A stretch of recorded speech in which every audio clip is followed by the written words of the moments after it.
श्रीनगर में जो मीटिंग हो रही है उसमें तय होगा क्या होने वाला है। लेकिन लगभग 1100 आइटम्स पर तय कर दिया गया है। कुछ आइटम जो बड़े बड़े आइटम हैं आपको लाते हैं क्या सस्ते हो रहे हैं। मशीन हम कह रहे हैं कैपिटल गुड्स को। अब सिर्फ मशीन नहीं होते, उसमें क्रेन होंगे, बहुत चीजें होंगी जो आप रोड पे देखते हैं, जो रोड बनाने में लगते हैं, जो मेट्रो बनाने में लगते हैं, सब चीजों को कैपिटल गुड्स कहा जाता है। चाहे वो मोबाइल टावर हो, कुछ हो, सबको हम मशीन कह रहे हैं। पहले 28% इस पे टैक्स होता था, अब 18% हो रहा है। एक चीज मैं आपको बता दूं, इसकी महत्व क्यों है, क्योंकि हमारे देश में इस वक्त इन्वेस्टमेंट, निवेश कम हो रहा है, लोग कम मशीन खरीद रहे हैं, कैपिटल गुड्स कम खरीद रहे हैं। अब जब ये घट जाएगा दाम तो हो सकता है कि कुछ बड़े इन्वेस्टमेंट को बढ़ाने के लिए ये 10% लगभग कम कर दिया गया है। और क्या सस्ता हो रहा है जो मैं और आप यूज करते हैं, कोयला हम डायरेक्टली नहीं यूज करते, लेकिन आप घर में बिजली तो यूज करते हैं ना, आप लाइट जलाते हैं, एसी चलाते हैं, फैन चलाते हैं, ज्यादातर कोयला जलाने से ये इलेक्ट्रिसिटी बनता है। पहले लगभग 12% कोयले पे टैक्स लग रहा था, वो 5% हो जाएगा जीएसटी आने के 1 जुलाई से 5%। और इससे जो फर्क पड़ेगा, हो सकता है बिजली के जो रेट हैं आपको मिलते हैं वो सस्ता हो जाएगा। एक चीज मैं आपको बता दूं, लगभग 5 लाख करोड़ का ऋण, डेट बिजली सेक्टर में है, पावर सेक्टर में है, और इससे थोड़ा सा शायद फायदा इससे हो। और क्या सस्ता होगा, घर में यूज करते हैं आप, सर पे तेल लगाते हैं, टूथपेस्ट यूज करते हैं, साबुन यूज करते हैं, सबके टैक्स रेट कम होंगे। तो सब कुछ अगर पास ऑन हो जाए आपको तो सस्ता हो जाएगा। अभी 23 से 24% लगभग इस पे टैक्स लगते हैं, सारे टैक्स अगर आप मिला ले। अब एक 18% टैक्स लगेगा इन सब चीजों पर, तो रेट लगभग 6 से 5% इन पर कम हो रहा है। लेकिन और क्या सस्ता हो रहा है, साथ में सस्ता होगा फूड आइटम। कुछ लोग चीजों पे 0%, लगभग 1120 जितने आइटम्स हैं अभी जिस पर टैक्स फिट किया गया, 7% उनमें से 7% लगभग आप ले सकते हैं कि 75 आइटम पर 0 टैक्स हो गया। अनाज, चाहे वो चावल हो, गेहूं हो, जितने भी सीरियल कहते हैं उस पर 11% टैक्स लगभग लगता था, वो अब 0%। अब महंगा क्या क्या हो रहा है, ये सारे तो सस्ते देख लिया हमने, क्या क्या महंगा हो गए।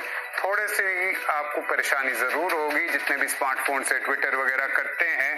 मोबाइल हैंडसेट बताया जाता है, मोबाइल जितने भी हैंडसेट है वो अभी 12% रेट से टैक्स होते हैं, वो 18% हो जाएगा, तो 6% लगभग उस पर प्राइस बढ़ जाएगा। अगर 10,000 का मोबाइल फोन आप ले रहे हैं तो आप सोच सकते हैं टैक्स उस पर 600 रुपए के आसपास बढ़ जाएगा।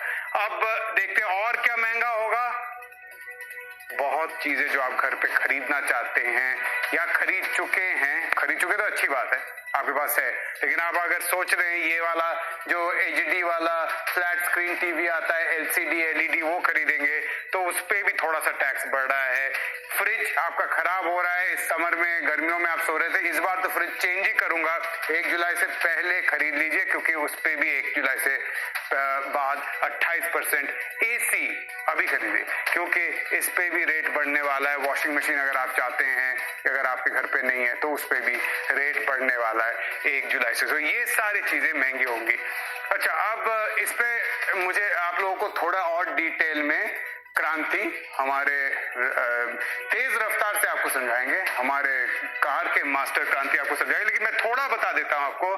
छोटी गाड़ियां जो हैं, मतलब इसका डिटेल क्रांति बताएंगे, लेकिन 1200 सीसी से नीचे जो पेट्रोल की गाड़ियां हैं, 1500 सीसी के नीचे जो डीजल गाड़ियां हैं, उनके ऊपर टैक्स बढ़ेगा। 27% पेट्रोल और लगभग 29% डीजल पे बढ़ जाएगा।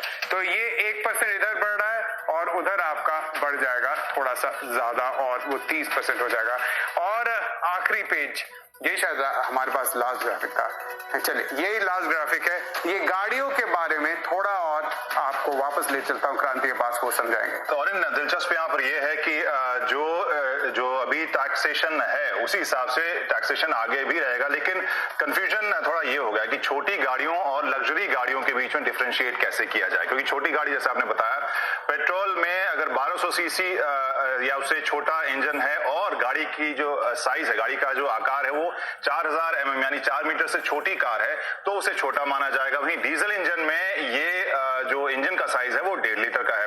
आपको शायद याद होगा कुछ साल पहले ये कैटेगराइजेशन हुआ था जब भारत को स्मॉल कार का हब बनाना था, लेकिन इनके ऊपर 28% जो टैक्स के बाद सेस जो है, यहाँ पर एक फर्क जो अभी नजर आ रहा है, जो अलग अलग लोगों से बातचीत करके समझ में आ रहा है, और वो ये बता रहा है कि 1% सेस लगेगा पेट्रोल की छोटी गाड़ियों के ऊपर और 3% डीजल की छोटी गाड़ियों के ऊपर सेस लगने वाला है। वहीं पर जो बाकी जो गाड़ियां हैं, हालांकि कैटेगराइजेशन काफी ज्यादा किया गया है। जो इनके वेबसाइट पर हम अगर देख रहे हैं, स्मॉल कार्स जो 4 मीटर से बड़े हैं, mid segment car, large cars, SUVs, इसके अलावा mid segment hybrid cars. And services tax GST की दरें आ गई हैं। आम बजट के समय जिस तरह से हम पत्रकार क्या सस्ता हुआ क्या महंगा हुआ उसे ही लेकर उत्साहित होने लगते हैं और उसी को बजट समझ लेते हैं, वैसा ही कुछ जीएसटी के साथ कर रहे हैं। इसकी इन दरों से फायदा तो है, लेकिन टैक्स के जानकारों से जब मैं बात कर रहा था तो उन्होंने कहा अभी इस स्तर पर ठोस रूप से कहना ठीक नहीं लगता कि क्या सस्ता होगा और क्या महंगा होगा, लेकिन इस प्रक्रिया से